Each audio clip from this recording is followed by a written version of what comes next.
اگر میں آپ سے کہوں کہ ایک ایسی ٹیکنالوجی آ چکی ہے جس میں آپ ان افراد سے بات کر سکیں گے جو فوت ہو چکے ہیں، وہ آپ سے ایسے سوال کریں گے جیسے وہ آپ کے سامنے ہوں، اور آپ کو اسی طرح نصیحت کریں گے جس طرح ہمارے والدین بچپن میں ہمیں کرتے تھے۔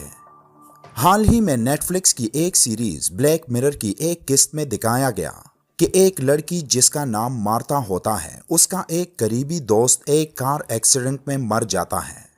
جس کی وجہ سے وہ انتہائی غمزدہ رہنے لگتی ہے۔ تب اسے ایک آرٹیفیشل انٹیلیجنس کے بارے میں معلوم پڑتا ہے جس کے ذریعے کوئی بھی اپنے ان چاہنے والوں سے بات کر سکتا ہے جن کی موت ہو چکی ہوتی ہے۔ تب یہ ایک ویب سیریز تھی، لیکن کوئی یہ سوچ بھی نہیں سکتا تھا کہ کچھ ہی عرصہ بعد یہ سب کچھ حقیقت بننے والا ہے۔ کچھ مہینوں پہلے یہ بات ٹرینڈنگ میں چلی تھی کہ واٹس ایپ اب ہر ایک یوزرز کے ذاتی انفارمیشن تک رسائی حاصل کر سکے گا، جس میں پوری دنیا میں واٹس ایپ کو تنقید کا نشانہ بنایا گیا تھا۔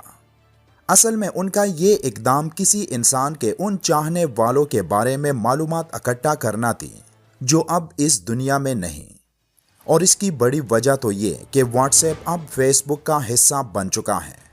دوسری وجہ یہ کہ کسی بھی انسان کا ڈیٹا اب آسانی سے کسی بھی سوشل میڈیا پلیٹ فارم سے حاصل کیا جا سکتا ہے، کیونکہ ہم روزانہ اپنی تصاویر، ویڈیوز اور معلومات اپنے سوشل میڈیا اکاؤنٹس پر پوسٹ کرتے رہتے ہیں، جن میں ہماری زندگی سے جڑے اہم شخصیات کی تصاویر اور ویڈیوز بھی ہوتی ہیں۔ اس لیے واٹس ایپ اور فیس بک کی سیٹنگز کو انتہائی خاموشی سے تبدیل کیا جا چکا ہے، جس کی مدد سے ہمارا تمام ڈیٹا اب ان بڑی کمپنیوں کے پاس سٹور ہو چکا ہے۔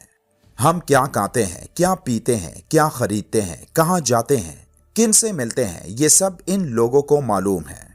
کیونکہ ہم نے ان پلیٹ فارمز کو استعمال کرنے کے لیے انہیں اپنی مرضی سے اجازت دے رکھی ہے۔ نیٹ فلکس کی اس سیریز بلیک مرر میں بھی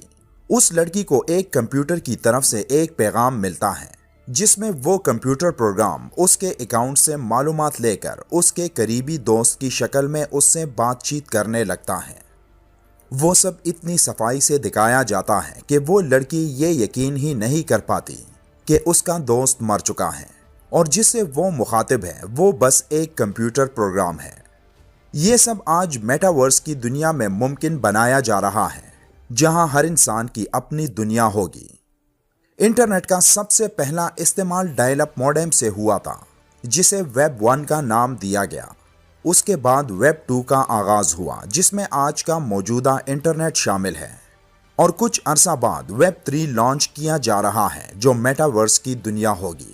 یعنی انٹرنیٹ کے انتہائی ایڈوانس دور کا آغاز ہونے والا ہے، اور اگلے 5-10 سالوں میں انٹرنیٹ کا استعمال انتہائی تیز اور مختلف ہوگا۔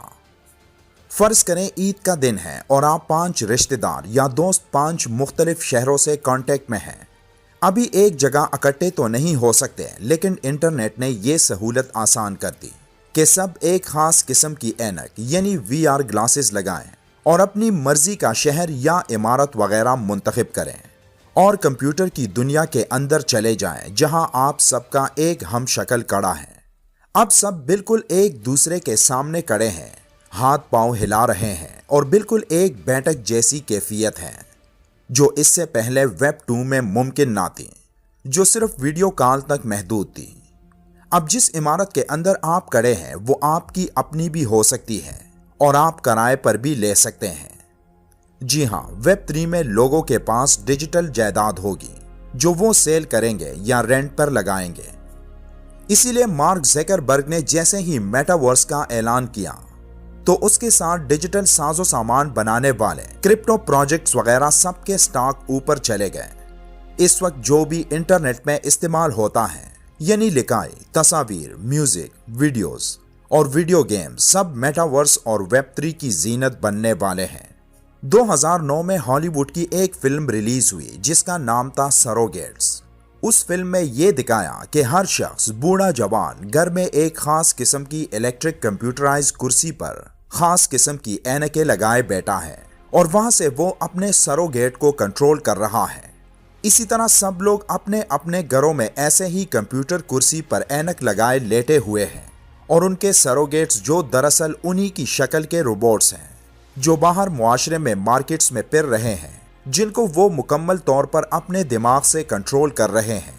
اور اگر ان میں سے کسی دو کی لڑائی ہو جاتی ہے تو مرنے والا ایک روبوٹ ہی ہوتا ہے، جبکہ اصلی انسان تو گھر میں کمپیوٹر کرسی پر لیٹا ہوا ہے، جو بعد میں نیا روبوٹ لے کر اسے دوبارہ اپنی کمپیوٹر کرسی کے ساتھ آن لائن کنٹیکٹ کر کے معاشرے میں چھوڑ دیتا ہے۔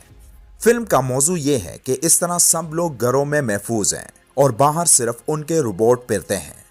اس جادوئی دنیا کے تعارف کے بعد ہم اس بات کو بھی سمجھنے کی کوشش کریں گے جس میں ایک ایسی ہی دنیا کے بارے میں سینکڑوں سالوں پہلے دنیا کو بتایا جا چکا ہے کہ مستقبل میں ایک ایسی دنیا تخلیق ہوگی جہاں سچ جھوٹ اور جھوٹ سچ ہوگا، جہاں پانی آگ اور آگ سرسبز باغ ہوں گے۔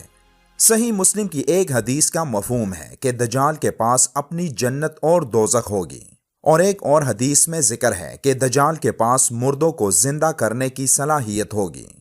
پہلے اس حدیث کی سمجھ کسی کو نہیں آتی تھی، لیکن آج میٹاورس کی اس جادوئی دنیا کو دیکھ کر حدیث پاک صلی اللہ علیہ وآلہ وسلم کے یہ الفاظ ہو بہو سچ ہو رہے ہیں۔ جس دنیا میں عنقریب آپ آسمانوں پر محلات بنتے دیکھیں گے، جس دنیا میں فرشتے سیڑھیوں سے اترتے نظر آئیں گے، خوبصورت حوریں ہمارے استقبال میں گھنے بادلوں میں بسیرا کریں گی، بادلوں کے اوپر اپنی مرضی کے شہر تعمیر ہوں گے۔